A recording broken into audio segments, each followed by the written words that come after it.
रामचंद्र हे एक आदर्श पुरुषच नव्हते, ते एक वचनी, एक पत्नी, त्याचबरोबर एक वाणी, एक बाणी असे आपले प्रभू रामचंद्र होते.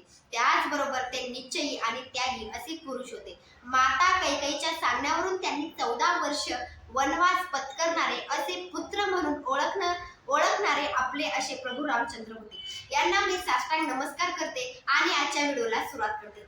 तर उद्या आहे गुढीपाडवा. गुढीपाडवा ते रामनवमी या कालावधीमध्ये आपल्याला उद्यापासून रामनवमी पर्यंत प्रभू रामचंद्र यांची उच्च कोटीची सेवा करायची. यासाठीच मी वैष्णवी तुमचं आपल्या चॅनलमध्ये मनापासून स्वागत करते. तुमचा आजचा दिवस खरंच खूप शुभ जावो ही मी स्वामीचरणी प्रार्थना करते आणि आजच्या व्हिडिओला सुरुवात करते.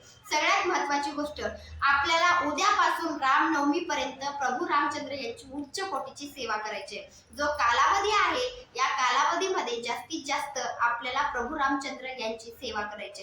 एक लक्षात घ्या, उद्यापासून चैत्र नवरात्र सुरू होते आणि त्यालाच राम नवरात्र असं सुद्धा म्हटलं जातं. म्हणजे असं म्हटलं जातं की गुढीपाडवा जो आहे, ज्यावेळेस प्रभू रामचंद्र 14 वर्ष वनवास भोगून ज्यावेळेस अयोध्यामध्ये वापस आले होते, या दिवसापासूनच गुढीपाडवा किंवा गुढी उभारायला सुरुवात केली. ज्या दिवशी अयोध्यामध्ये प्रभू रामचंद्र 14 वर्ष वनवास भोगून आले, त्या दिवसापासूनच गुढी उभारायची प्रथा सुरू झाली. यामुळेच गुढीपाडव्यापासून म्हणजे उद्यापासून आपल्याला प्रभू रामचंद्र यांची उच्च कोटीची सेवा करायला सुरुवात करायची. सेवेमध्ये कोणती सेवा करायची असाही प्रश्न असेल तर लक्षात घ्या, आपल्याला प्रभू रामचंद्र यांची राम रक्षा स्तोत्र ही जी स्तोत्र आहे ते आपल्याला रोजच्या रोज रामनवमी पर्यंत म्हणायचं आहे.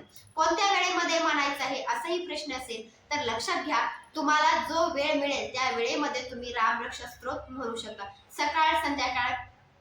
सकाळी किंवा दुपारी किंवा संध्याकाळच्या वेळी असं तीनही वेळामध्ये जो वेळ मिळेल त्या वेळेमध्ये तुम्ही रामरक्षा स्तोत्र रोजच्या रोज आपल्या घरामध्ये म्हणू शकता. आता खूप जणांचं असं होतं की आम्ही वाचून म्हणू शकतात का, आम्ही फोनमध्ये लावून दिलात तर चालेल का?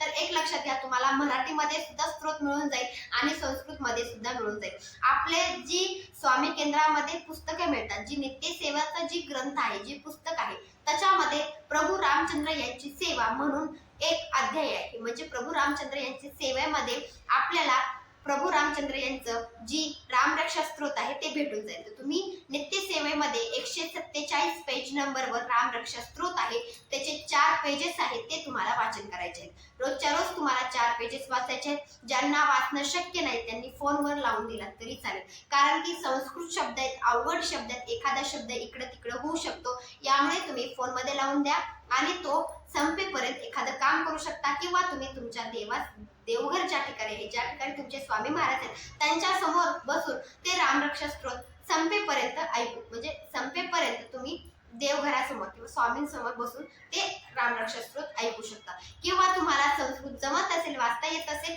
तर तुम्ही पुस्तकामध्ये बघून म्हणू शकता. तर किती वेळा रामरक्षा स्तोत्र म्हणायचंय असं म्हटलं जातं की त्याचे जर तुम्हाला फायदा करून घ्यायचा असेल तर तुम्हाला 13 वेळा रामरक्षा स्तोत्र म्हणावं लागतं, 13 वेळा.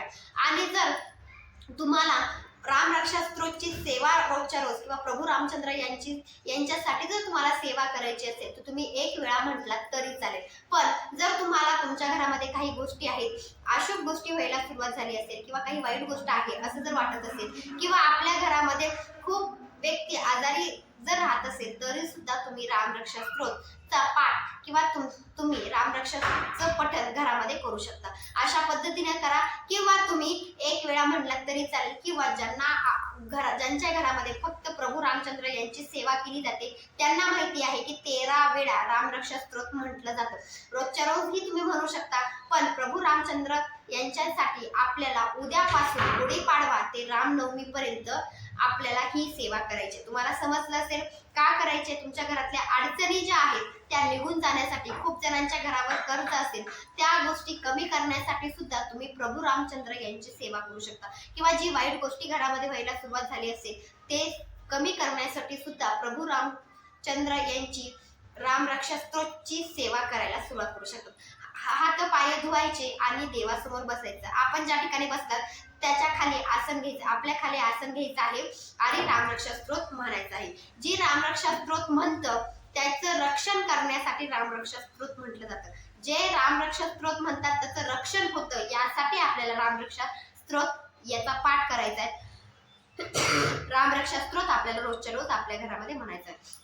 तर गुढीपाडवा ते रामनवमी पर्यंत आपल्याला प्रभू रामचंद्र यांच्यासाठी आपल्याला रामरक्षा स्तोत्र याचा पाठ करायचा आहे. हे लक्षात घ्या. तुम्ही 13 वेळा म्हणा किंवा 1 वेळा म्हणा, जो वेळ मिळेल त्या वेळेमध्ये तुम्ही रोजच्या रोज रामरक्षा स्तोत्र म्हणायला सुरुवात करा.